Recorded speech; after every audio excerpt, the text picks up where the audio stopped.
Hi, it's me Prince. എല്ലാവർക്കും black W ചാനലിൻ്റെ പുതിയ വീഡിയോയിലേക്ക് സ്വാഗതം. എന്തുണ്ട് വിശേഷം? എല്ലാവർക്കും സുഖമല്ലേ? എല്ലാവരും ഹാപ്പിയല്ലേ? ഹാപ്പി ആയിട്ടിരിക്കുക. Anything happen life first go on always പോസിറ്റീവായി.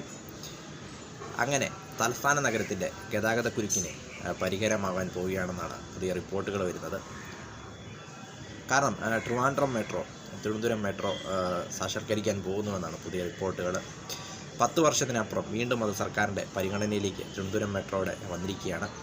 ഈ മാസം തന്നെ ഇതിലൊരു തീരുമാനമുണ്ടാകുമെന്നാണ് തലസ്ഥാനത്തുള്ള റിപ്പോർട്ടുകൾ വരുന്നത്. അതായത് 2015 കാലഘട്ടത്തിൽ ഉമ്മൻചാണ്ടി സർക്കാരിൻ്റെ സമയത്താണ്, ഉമ്മൻചാണ്ടി സർക്കാർ അധികാരത്തിലിരുന്ന ടൈമിലാണ് തിരുവനന്തപുരവും കോഴിക്കോടും തിരുവനന്തപുരത്തും കോഴിക്കോടും മെട്രോ ആരംഭിക്കുവാനായിട്ടുള്ള തീരുമാനമെടുക്കുന്നത്. അപ്പോൾ വീണ്ടും 10 വർഷങ്ങൾക്കിപ്പുറം വീണ്ടും അത് പിണറായി സർക്കാരിൻ്റെ ടേബിളിൽ എത്തിയിരിക്കുകയാണ്. ഈ മാസം തന്നെ അതിനൊരു തീരുമാനമുണ്ടാകുമെന്നാണ് പുതിയ റിപ്പോർട്ടുകൾ വരുന്നത്. അതിന് പ്രകാരം പുതുക്കിയ അലൈൻമെൻറ്റും അതോടൊപ്പം റൂട്ടുകളും കൊച്ചി മെട്രോ റെയിൽ ലിമിറ്റഡ്, അതായത് KMRL തന്നെയാണ് ഇതിൻ്റെയും തിരുവനന്തപുരം മെട്രോയുടെയും ചുമതല. അവർ സർക്കാരിൻ്റെ മുന്നിൽ പുതിയ റൂട്ടും കാര്യങ്ങളുമൊക്കെ സമർപ്പിച്ചുവെന്നാണ് റിപ്പോർട്ടുകൾ വരുന്നത്.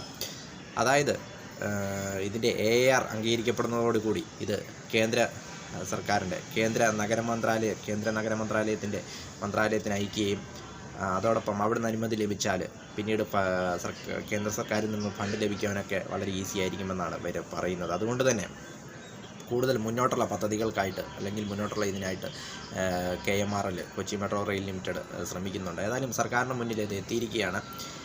സർക്കാർ നിർദ്ദേശപ്രകാരം 2 ഘട്ടമായിട്ടാണ് പദ്ധതി നടപ്പിലാക്കുന്നതെന്നാണ് റിപ്പോർട്ടുകൾ വരുന്നത്. അതായത് 1ാം ഘട്ടം കഴക്കൂട്ടം ടെക്നോ പാർക്കിന് മുന്നിൽ മെട്രോ ആരംഭിക്കുവാനായിട്ടാണ് സർക്കാർ നിർദ്ദേശമെന്ന് പറയുന്നത്. അതായത് കഴക്കൂട്ടം ടെക്നോ പാർക്ക് മുതൽ പുത്തിരിക്കണ്ടം വരെയായിരിക്കും 1ാം ഘട്ടം എന്ന് പറയുന്നത്. അതായത് തലസ്ഥാനത്തെ വളരെ തിരക്കേറിയ ഒരു റൂട്ടായിരിക്കും ഇതെന്നാണ് പറയുന്നത്. കാരണം കൂടുതൽ യാത്രക്കാരും ഇവിടെ ആയിരിക്കും. കാരണം ഈ ഒരു ഇടയിലാണ്, അതായത് കഴക്കൂട്ടത്തിനും അതോടൊപ്പം പുത്തിരിക്കണ്ടത്തിനും ഇടയിലാണ് സെക്രട്ടേറിയറ്റ്, അതോടൊപ്പം university college, Karyavattom, cricket stadium കാര്യങ്ങളും അങ്ങനെ നിരവധി, പിന്നെ ഇതോടൊപ്പം മെഡിക്കൽ കോളേജ്, അങ്ങനെ തിരക്ക് പിടിച്ചൊരു ഏരിയയാണ് എന്ന് പറയുന്നത്. അതുകൊണ്ട് 1ാം ഘട്ടം അവിടെ ആരംഭിക്കാനായിട്ടാണ് സർക്കാർ നിർദ്ദേശം.